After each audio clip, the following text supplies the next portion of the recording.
नमस्कार देवी और सज्जनों। थोड़ा पुराणों में झांकेंगे। मैंने अब तक आपको दो नदियों के बारे में बताया था, जो दक्षिण भारत की गंगा कहलाने वाली गोदावरी नदी और दूसरी उत्तर भारत की गंगा नदी। अब मैं मध्य भारत की नर्मदा नदी के बारे में आपको थोड़ा बताने जाऊंगी। तो सुनिए। श्री नर्मदा नदी प्राकट्य। इस ब्रह्म सृष्टि में पृथ्वी पर नर्मदा का अवतरण 3 बार हुआ है।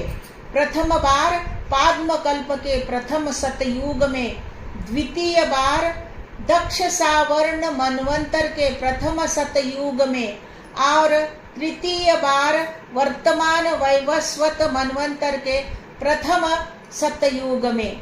3 बार की नर्मदा अवतरण की कथाएं इस प्रकार है। प्रथम कथा, इस सृष्टि से पूर्व की सृष्टि में समुद्र के अधिदेवता ब्रह्मा जी किसी कारण से रुष्ट हो गए और उन्होंने समुद्र को मानव जन्म धारण का शाप दिया। फलतः पाद्मकल्प में समुद्र के अधिदेवता राजा पुरुकुस के रूप में पृथ्वी पर उत्पन्न हुए। एक बार पुरुकुस ने ऋषियों तथा देवताओं से पूछा, भूलोक तथा दिव्यलोक में सर्वश्रेष्ठ तीर्थ कौन सा है? देवताओं ने बताया, रेवा ही सर्वश्रेष्ठ तीर्थ है। वे परम पावनी तथा शिव को प्रिय है, उनकी अन्य किसी से तुलना नहीं है। राजा बोले, तब उन तीर्थोत्तमा रेवा को भूतल पर अवतीर्ण करने का प्रयत्न करना चाहिए। देवियों तथा देवताओं ने अपनी असमर्थता प्रकट की। उन्होंने कहा, वे नित्य शिव सानिध्य में ही रहती है। शंकर जी भी उन्हें अपनी पुत्री मानते हैं, वे उन्हें त्याग नहीं सकते। लेकिन राजा पुरुकुस निराश नहीं होने वाले थे। उनका संकल्प अटल था। विंध्या के शिखर पर जाकर उन्होंने तपस्या आरंभ की। पुरुकुस की कठोर तपस्या से प्रसन्न होकर भगवान शिव प्रकट हुए और उन्होंने राजा से वरदान मांगने को कहा। पुरुकुस बोले, परम तीर्थ भूता नर्मदा का भूतल पर आप अवतरण कराइए। उन रेवा को पृथ्वी पर अवतरण के सिवाय मुझे आपसे और कुछ नहीं चाहिए। भगवान शिव ने पहले राजा को यह कार्य असंभव बताया, किंतु जब शंकर जी ने देखा कि ये कोई दूसरा वर नहीं चाहते, तो उनकी निष्प्रहता या लोक मंगल की कामना से भगवान भोलेनाथ बहुत प्रसन्न हुए। उन्होंने नर्मदा को पृथ्वी पर उतरने का आदेश दिया। नर्मदा जी बोली, पृथ्वी पर मुझे कोई धारण करने वाला हो और आप भी मेरे समीप रहेंगे तो मैं भूतल पर उतर सकती हूँ। शिव ने स्वीकार किया कि वे सर्वत्र नर्मदा के सानिध्य में रहेंगे। आज भी नर्मदा का हर पत्थर शिव जी की प्रतिमा का द्योतक है तथा नर्मदा का पावन तट शिव क्षेत्र कहलाता है। जब भगवान शिव ने पर्वतों को आज्ञा दी कि आप नर्मदा को धारण करें, तब विंध्याचल के पुत्र पर्यक पर्वत ने नर्मदा को धारण करना स्वीकार किया। पर्यक पर्वत के मेकल नाम की चोटी से बांस के पेड़ के अंदर से माँ नर्मदा प्रकट हुई। इसी कारण इनका एक नाम मेकल सुता हो गया। देवताओं ने आकर प्रार्थना की कि यदि आप हमारा स्पर्श करेगी तो हम लोग भी पवित्र हो जाएंगे। नर्मदा ने उत्तर दिया, मैं अभी तक कुमारी हूँ, अतः किसी पुरुष का स्पर्श नहीं करूँगी, पर यदि कोई हठपूर्वक मेरा स्पर्श करेगा तो वह भस्म हो जाएगा। अतः आप लोग पहले मेरे लिए उपयुक्त पुरुष का विधान करें।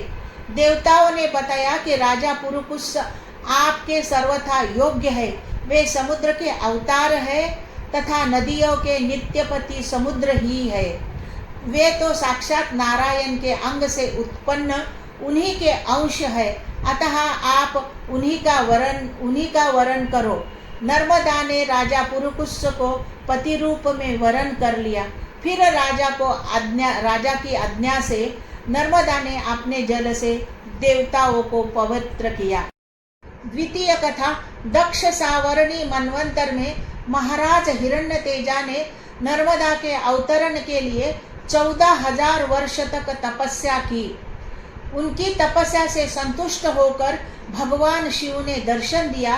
तब हिरण्यतेजा ने भगवान शंकर से नर्मदा अवतरण के लिए प्रार्थना की। नर्मदा जी ने इस मनवंतर में अवतार लेते समय अत्यंत विशाल रूप धारण कर लिया। ऐसा लगा कि वे ध्युलोक तथा पृथ्वी का भी प्रलय कर देंगे। ऐसे स्थिति में पर्यक पर्वत के शिखर पर भगवान शंकर के दिव्य लिंग का प्राकट्य हुआ। उस लिंग से हुंकार पूर्वक एक ध्वनि निकली, रेवा तुम्हें अपनी मर्यादा में रहना चाहिए। उस ध्वनि को सुनकर नर्मदा जी शांत हो गई और अत्यंत छोटे रूप में आविर्भूत लिंग को स्नान करते हुए पृथ्वी पर प्रकट हो गई। इस कल्प में जब वे अवतीर्ण हुई तो उनके विवाह की बात नहीं उठी, क्योंकि उनका विवाह तो प्रथम कल्प में ही हो चुका था। ऐसा लगा कि वे ध्युलोक तथा पृथ्वी का भी प्रलय कर देंगे। ऐसे स्थिति में पर्यक पर्वत के शिखर पर भगवान शंकर के दिव्य लिंग का प्राकट्य हुआ। उस लिंग से हुंकार पूर्वक एक ध्वनि निकली, रेवा तुम्हें अपनी मर्यादा में रहना चाहिए। उस ध्वनि को सुनकर नर्मदा जी शांत हो गई और अत्यंत छोटे रूप में आविर्भूत लिंग को स्नान करते हुए पृथ्वी पर प्रकट हो गई। इस कल्प में जब वे अवतीर्ण हुई तो उनके विवाह की बात नहीं उठी, क्योंकि उनका विवाह तो प्रथम कल्प में ही हो चुका था। तृतीय कथा इस प्रकार है। इस वैवस्वत मनवंतर में राजा पुरुरवा ने नर्मदा को भूतल पर लाने के लिए तपस्या की। यह ध्यान देने योग्य है कि पुरुरवा ने प्रथम 4 अग्नि मंथन करके अग्निदेव को प्रकट किया था और उन्हें अपना पुत्र माना था। वैदिक यज्ञ इस मनवंतर में पुरुरवा से ही प्रारंभ हुए। इससे पहले लोग ध्यान तथा तप करते थे। पुरुरवा ने तपस्या करके शंकर जी को प्रसन्न किया और नर्मदा के पृथ्वी पर उतारने का वरदान मांगा।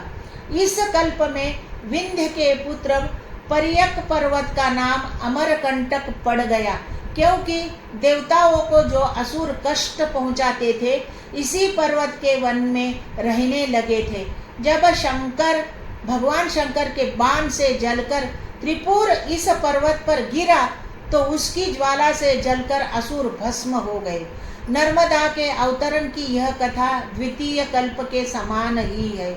इस बार भी नर्मदा ने भूतल पर उतरते समय प्रलयकारी रूप धारण किया था, किंतु भगवान भोलेनाथ ने उन्हें अपनी मर्यादा में रहने का आदेश दे दिया था, जिससे वे अत्यंत संकुचित होकर पृथ्वी पर प्रकट हो गई। तो सज्जनों, कैसे लगे आपको ये 3 नदियों के बारे की कहानी? कमेंट बॉक्स में लिखना। मेरे चैनल को लाइक करो, शेयर करो और ज़्यादा से ज़्यादा संख्या में मेरे चैनल को सब्सक्राइब करना मत भूलना। धन्यवाद।